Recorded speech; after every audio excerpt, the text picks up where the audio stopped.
The cover art for physical media can be incredible, an instant impression that, if a faithful representation of the film's tone, style, narrative or legacy, can convince the potential viewer to pick up the next film they watch. Continuing on from my first video celebrating great film cover artwork, within this video I specifically want to highlight some of my favourite covers that are either loyal replicas of the film's theatrical poster designs or specifically commissioned pieces by artists that showcases their passion towards the film their art honours.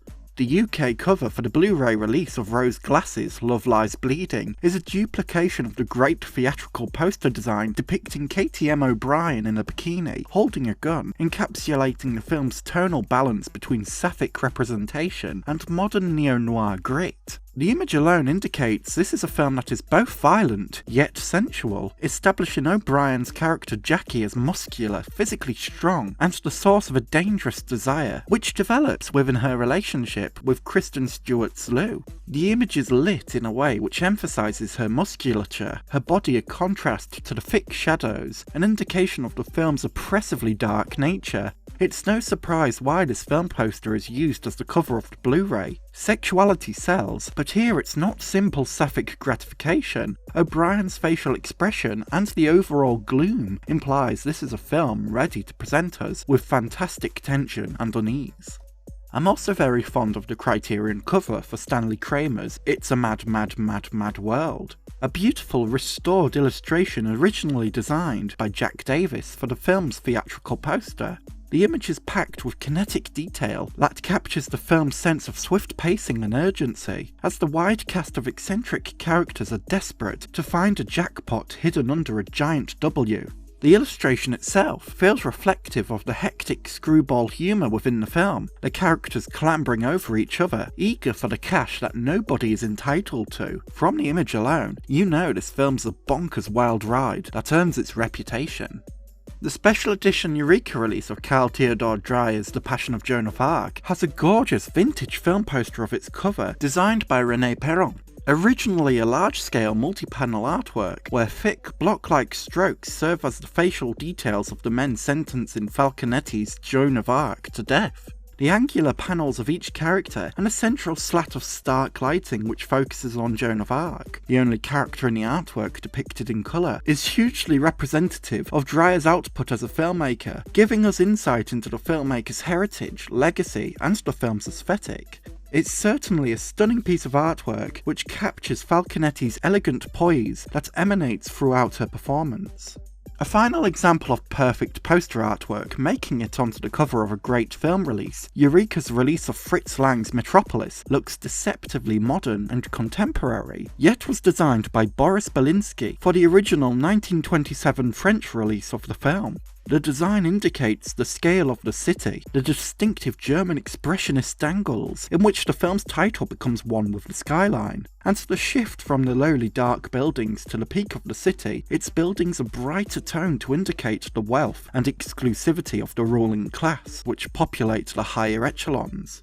The cover artwork alludes to the film's location, style, and even the class division theme effectively, but the first impression is just how easy it is to become immersed in this urban world, as if the diagonal angles and numerous windows becomes a labyrinth for the eyes. This cover artwork is nothing short of sumptuous.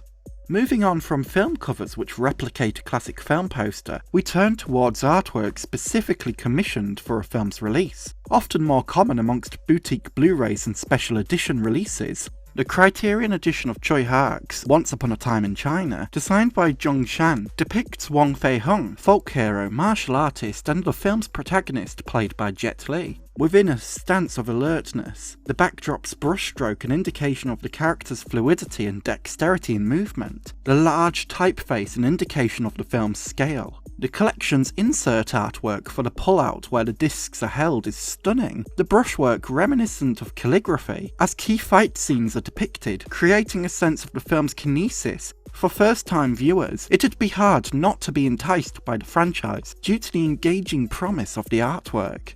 Not completely moving away from Jet Li just yet, I'm rather fond of Sam Gilbey's artwork for the Eureka release of Heroes and Villains, a collection of 3 of Jet Li's more underrated action films. The backdrop contains an explosion, and to the implication of movement with its line work, an instant indication of the high-octane nature of these films, without distracting from the focus on their martial artist star Jet Li, the central figure of the artwork detailed with articulate consideration. Both a painterly yet photorealistic depiction of Jet Li's likeness. For action movie fans, you'd know exactly what you were getting into with this collection, and the cover serves as a loving tribute for these films, their star, and those who adore them.